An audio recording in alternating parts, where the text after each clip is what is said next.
Hey guys, welcome back to the channel. In this tech tutorial video we're going to show you how you can assign a new parent page to subpages or pages in your Wix website projects in 2026. So let us dive into this.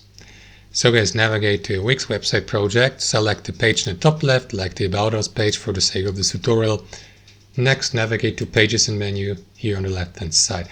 Here in your site menu, choose the given subpage, click into these three dots.